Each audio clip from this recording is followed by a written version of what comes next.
mí me preguntaron un día, un periodista muy inteligente, ¿por qué tantas personas tan diferentes siguen a Fidel?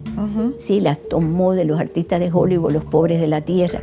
Digo, porque hay una cosa que yo lo estudié con mucha calma, porque he estudiado también esto. Y sí, los artistas de Hollywood cuando viven en Cuba, que, ¿no? obviamente, pero que tienen algo común, todos son resentidos, todos.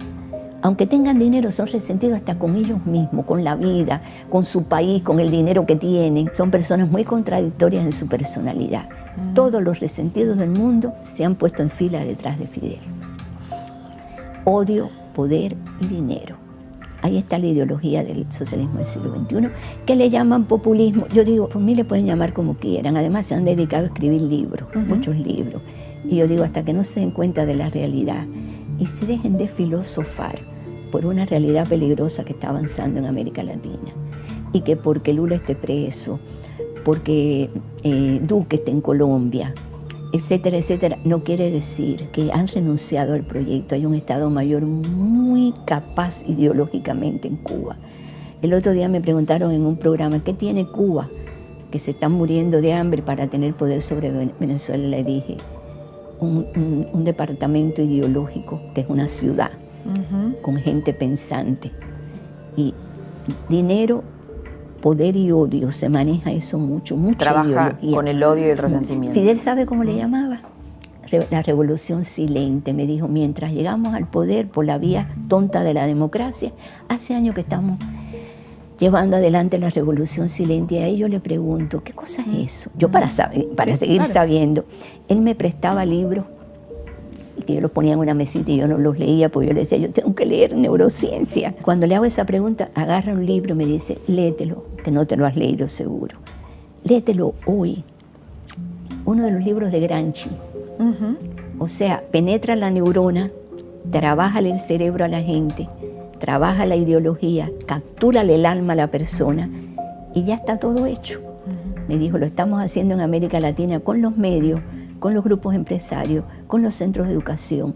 Y yo que recorro este país me doy cuenta de hasta qué punto han contaminado la libertad de pensamiento del ser humano, hasta qué punto le han secuestrado el alma y las neuronas. Bueno, en la educación seguro, ¿no? En todas partes. Yo reviso inclusive los programas de educación cuando llego a algunas provincias y en algunos lugares hay programas de educación que tienen contenido subversivo y que están enseñando a los niños a odiar. Y así no se construye una sociedad sana.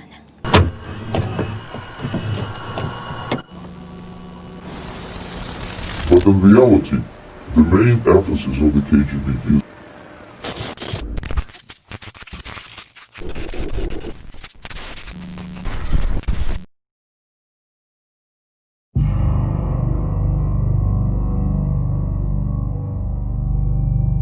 But in reality, the main emphasis of the KGB is not in the area of intelligence at all.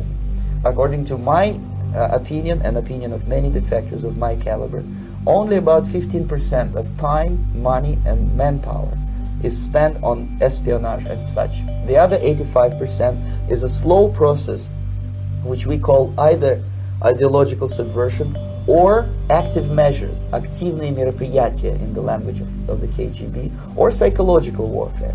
What it basically means is to change the perception of reality of every American to such an extent that despite of the abundance of information, no one is able to come to sensible conclusions in the interest of defending themselves, their families, their community and their country. It's a great brainwashing process which goes very slow and is divided in 4 basic stages. The first one being demoralization. It takes from 15 to 20 years to demoralize a nation. Why that many years? Because this is the minimum number of years which requires to educate one generation of students in the country of your enemy, exposed to the ideology of the enemy. In other words, Marxism-Leninism ideology is being pumped into the soft heads of at least 3 generations of American students without being challenged or counterbalanced by the basic values of Americanism, American patriotism. The result you can see. Most of the people who graduated in the 60s dropouts or half-baked intellectuals are now occupying the positions of power in the government, civil service, business, mass media, educational system. You are stuck with them. You cannot get rid of them. They are contaminated. They are programmed to think and react to certain stimuli in a certain pattern. You cannot change their mind, even if you expose them to authentic information, even if you prove that white is white and black is black. You still cannot change the basic perception and the logic of behavior. In other words, these people, the process of demoralization is complete and irreversible. To get rid society of these people, you need another 20 or 15 years to educate a new generation of patriotically minded and common sense people who would be acting in favor and in the interests of the United States society. And yet these people who've been programmed and, as you say, in place, and who are favorable to an opening with the Soviet concept, these are the very people who would be marked for extermination in this country? Most of them, yes. Simply because the psychological shock when they will see in future what the beautiful society of equality and social justice means in practice, obviously they will revolt. They will be very unhappy, frustrated people, and the Marxist-Leninist regime does not tolerate these people. They will join the links of dissenters, dissidents.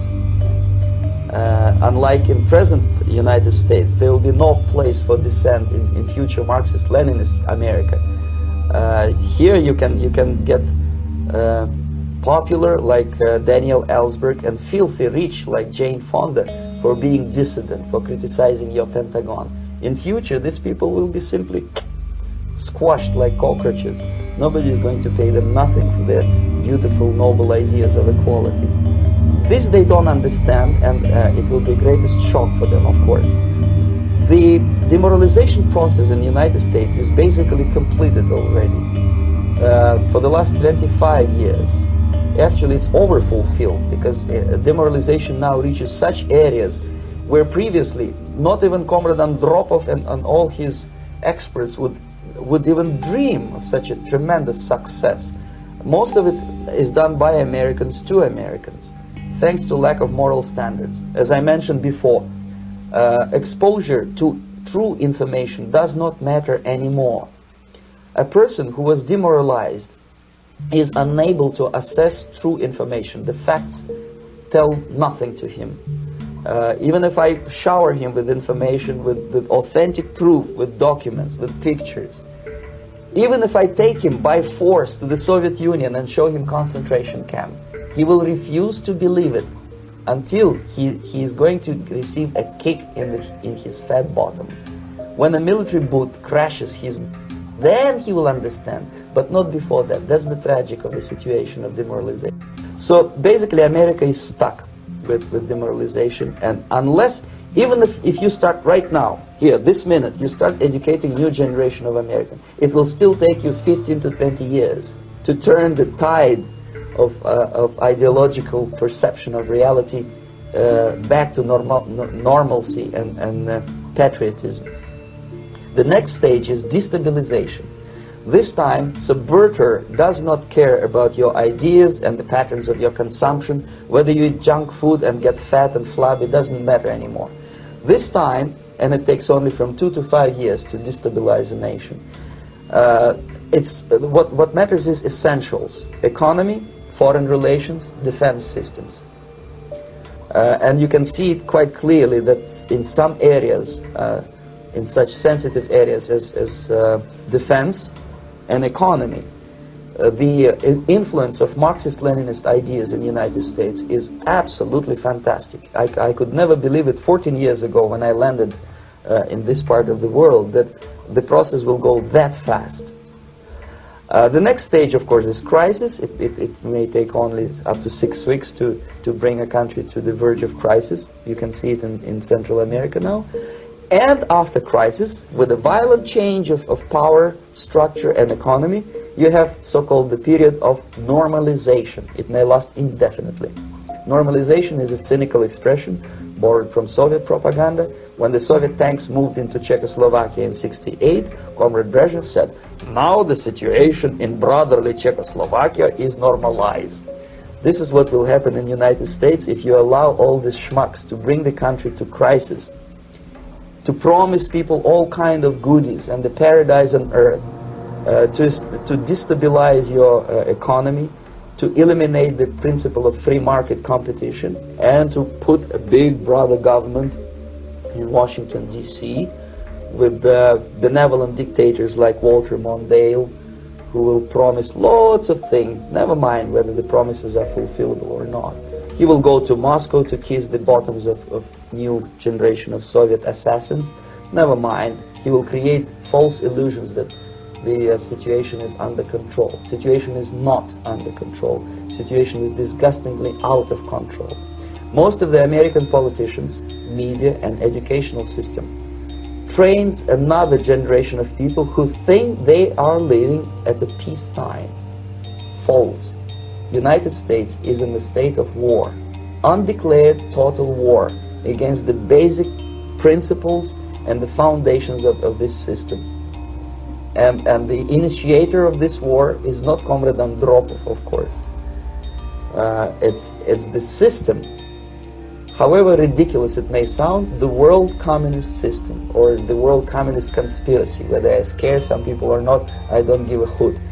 If you are not scared by now, nothing can scare you. But you don't have to be paranoid about it. What actually happens now, that unlike myself, you have literally several years to live on unless the United States wake up. The time bomb is ticking. With every second, the disaster is coming closer and closer. Unlike myself, you will have nowhere to defect to, unless you want to live in Antarctica with penguins. This is it. This is the last country of freedom and possibility. Okay, so